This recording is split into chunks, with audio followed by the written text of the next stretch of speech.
Namaste guys and welcome back to my channel Veg Bites by Avika, and today we are going to make gujia tarts.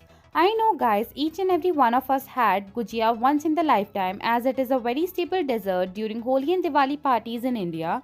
I have tweaked the recipe a little bit and I have also given it a twist by making them in tart shells, and I have filled them with a lot of dry fruits, and I have eliminated khoya and also processed sugar. I hope that you will enjoy this video, so without blabbering a lot, let's get started. For making the tart shells, we would require about 1 cup of all-purpose flour or cake flour. Make sure that you sift it really nicely. And now it is the time to add about 1/4 cup of room temperature ghee or butter. But as I have told you a lot of times, or maybe zillion times, that ghee works best with the Indian desserts. Now we have to do a process known as reverse creaming. So you may be wondering, what is reverse creaming? It is opposite of creaming, where you mix butter and sugar together until it becomes quite homogeneous and fluffy and airy.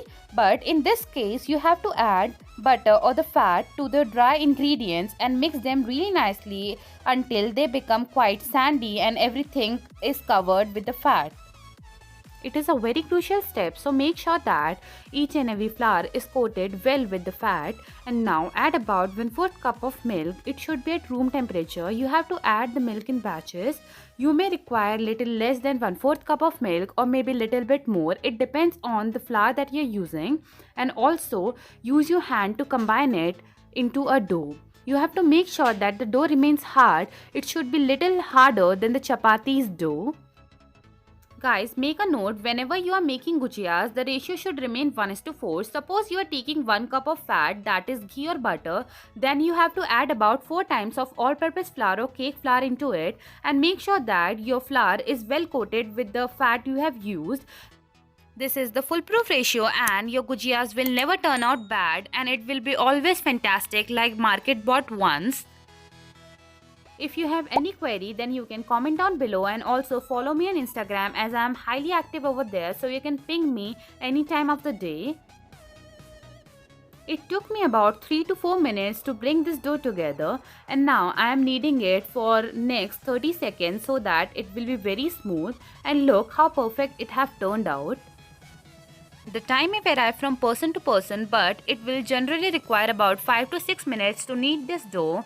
And now I am going to rest this dough for about 10 minutes, and I will also cover it up so that it doesn't dry out on the top. While it is resting, let's make our filling. So we would require about 1/3 cup of almonds, about 1/3 cup of cashews, and also 1/3 cup of pistachios. So whatever nuts you are using, you have to use them in the similar ratios only. And now add about 6 to 7 rose petals. And now I will add about half a cup of raisins, as we want a sweetener, that's why I'm using raisins, but you can also use dates, but raisins were easily accessible to me. And now I'm adding about 2 tablespoons of desiccated coconut, also 2 tablespoons of honey, but you can also use processed sugar, whatever you like. And now I will grind it up and make a paste out of it. So our filling is ready. Now let's bring back our slightly dysfunctional pastry dough, or you can say chapati dough, and I have rolled it up again, and now I'm dividing it into 6 equal parts because we are going to make chapatis out of it. Yes, you have heard right. Now we will use a rolling pin and make chapatis out of it. So let's go.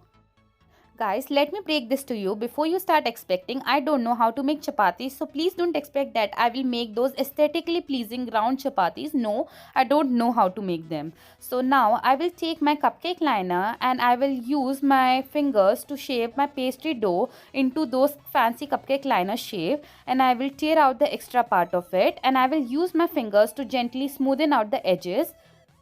If you don't have tart molds or cupcake liners, then I have a perfect hack for you. You can use your regular katoris at home and just grease them really nicely and then dust them with flour, and you can follow the same steps. This will work perfectly fine as a tart mold.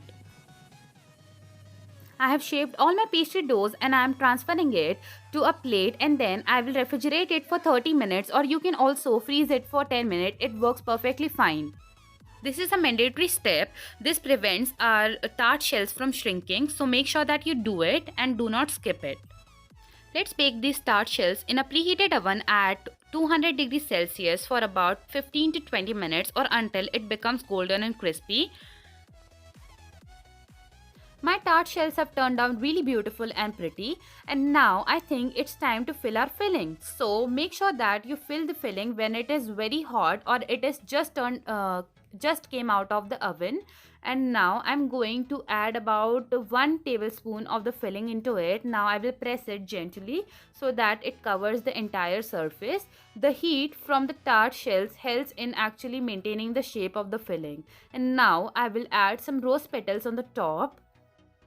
The heat from the shells also help in sticking the filling really nicely into the shells. I think adding rose petals on the top was a great idea. It have added a minimalistic touch as well as it looks very luxurious and royal looking. I think it have added a perfect contrast that you would look in any desserts, and now it's time to demold it. Now thinking of it, I think it will make a perfect dessert for royal families. I don't know, but I'm very obsessed with it because it looks very pretty. I think not just royal families, but it would make a great dessert for Diwali parties as well, as it is very pretty and eye-catching. And now I will drizzle a lot of honey on the top, and look that shiny appearance. Oh my god guys, it looks really tempting and I just want to have a bite right now. But just wait guys. You may be wondering why extra layer of honey on the top. First of all, look at the shine that it have given. Oh my god, it looks so aesthetically pleasing. And second of all, who doesn't like the extra splash of honey which will give extra sweetness? I love honey and you will love it too guys. Now it's time to dive into the divine flavors of our Gujia tarts. It just tastes amazing. I will see you in my next video. Until then, bye guys and wish you a very happy Diwali.